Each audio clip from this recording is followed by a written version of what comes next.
It's a couple Jordan 1 retros and they gotta be in your collection. You just collect them, you never go stepping. I can respect it, but that ain't for me. I gotta lace up these black cement threes and throw a little fit together. Get on the go, out, place a bid, and hopefully I can just hit forever. I'm from the bottom, a little one rival. This part about culture, you gotta be fly. Ralph Lauren with the Air Forces. Put that shit on to the day that I die. What's going on, everybody? It's your boy, DaRetroWizKid, the shoeologist, and y'all rocking with your boy in the sneaker dungeon, y'all. Hope everybody's having a great day. Today, we're gonna be taking a look at a shoe that I personally feel like is super underrated. In the beginning, the shoe was going for like a nice little price, man, like $500 before the release. But of course, you know, it's usual to see shoes go for a nice little decent price before they release. But then when the shoe drop, man, they just tank, man. They tank bad, you know what I mean? And I honestly just feel like it was the timing of this release to why it didn't do as good as I thought that it was going to do. But regardless, I like the shoe. I actually love the shoe. I think the colorway is crazy. You know, it kind of reminds me, of course, of one shoe that came out earlier on this year and then another shoe that came out the year before. So with all that being said, man, if you guys new, make sure y'all hit that subscribe button, ring the notification bell, join your boy DaRetroWizKid in the Sneaker Dungeon family. Head over to Instagram, follow your boy DaRetroWizKid, and let's get straight to it. Yeah, huge shout out to Nike, man. Nike, you guys have been doing your thing, minus the shipping, because these shoes came out a week and some change ago, and it's been taking a minute. When I lived in Texas, I did not have to wait that long to get my shoes. I was able to put like 1 day overnight shipping, 2 day. I ain't been able to do none of that on sneakers since I moved out here to the West Coast. So I don't understand it, man. Hey, it is what it is, but I must say, Nike, you guys have been doing your thing. Nike labeling on any of my boxes, man, with the tape, man. I ain't been getting no Nike tape on none of my boxes. I want to say since I hit on a couple shoes, man. I hit the I'm in Year 1s. I had the Cool Grade 11s on the early release. Something else came out, man. Something else came out. Patchwork 3s, hit on those. And none of them shoes been coming with no Nike tape. So these right here, you guys gonna see the box and you guys gonna be like, alright, man. Y'all already know what it is, man.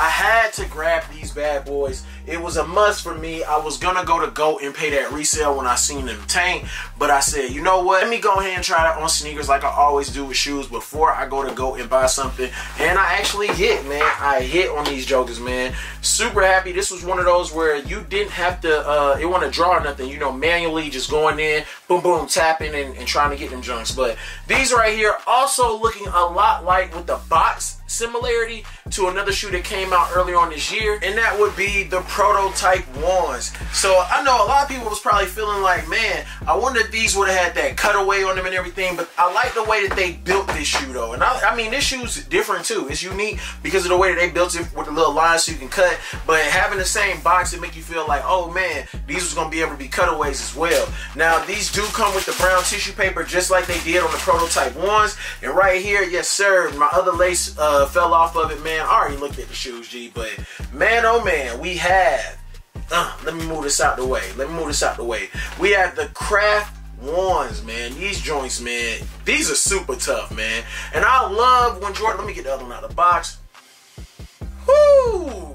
Yes, Lord, gotta get that good smell off them Jordan 1s. Man. So you guys saw the box with the prototype. These right here, not having that cut like that. A lot of different colors going into these, but I think that these have more of a subtle color to them. When it comes to having that brown on there, man, that brown is just insane, man. I love seeing that, and I've noticed that ever since the Travis Scott 1s, we've seen a lot of colors like that on Jordan 1s and mixing it in with the cell. These right here, just, man, hey, I'm telling you, man, G, these are bangers, man. I don't understand. I think it's just the reason of it being the release time of the holiday and everything. A lot of people going after different shoes. These aren't at the top of the chart, even though they are Jordan 1. You know, looking at the colorway being a little different, you know, and that would also go for like the Gore-Tex ones. I think that those that are released, you know, a little bit earlier in the year for winter instead of releasing them during winter time, I felt like, I think that they would have sold a whole lot better. Even though they did sell, you know, they sold out, but they did sell pretty decent as well. But I think that the resale might have went a little bit higher if,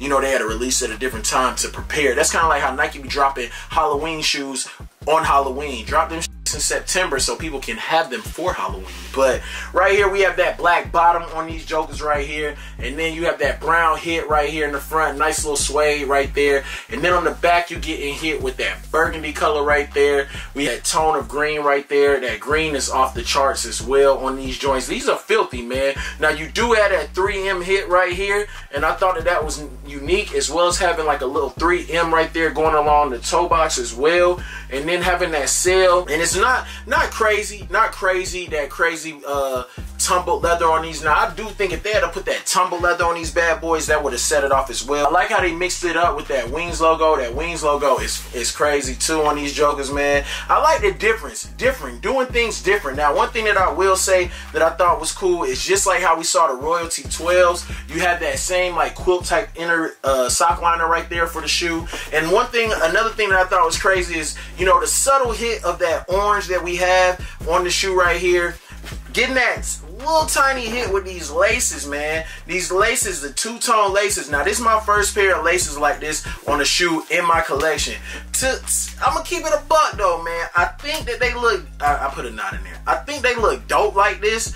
But I honestly just think I might just have to toss the sail laces in these bad boys, just because I like sail laces inside the shoes. Now I know black tongue, black laces on these probably, but you know I normally do the laces based off the tongue. I like how these look and they give off a different vibe, but I don't know, man. I just think the sail laces set it off. I don't know, man. I think the sail laces set it off. We're going to see how we're going to do it when I rock these bad boys, man. So stay tuned for that. But this release right here, because the shoe is already dropped, there's really no point of me doing a full detail on foot of these bad boys for you guys. But I will point out that this shoe paid the same similarity to that prototype. And I know I have not worn my prototypes yet.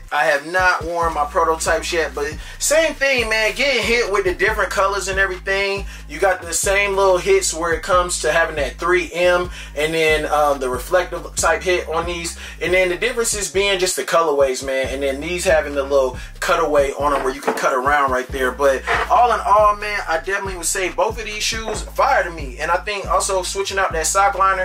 But when it comes to these colorways, man, these two colorways kind of remind me of a shoe that I thought everybody was going to eat off of last year and everybody wanted. And that would be the Biohack 1s, man. The Biohack 1s, I had to double up on them. My pair that I wear, they somewhere over here, but I could get to this one quicker because I was just looking and I was like, oh, there you go over here. Because I got my double set up in the area, and I was all like, since all these DS, why not just show you a DS pair? But I feel like the colorways, all of these were kind of similar.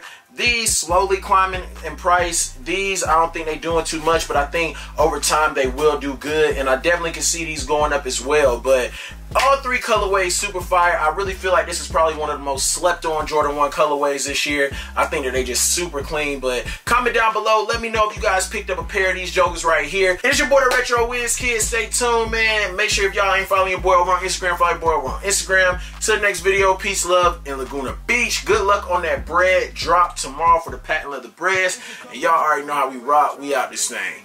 Yeah! You just collect them, you never gon' step in. I can respect it, but that ain't for me. I gotta lace up these black cement threes and throw a little fit together. Get on the go, out, place a bid, and hopefully I can just hit forever.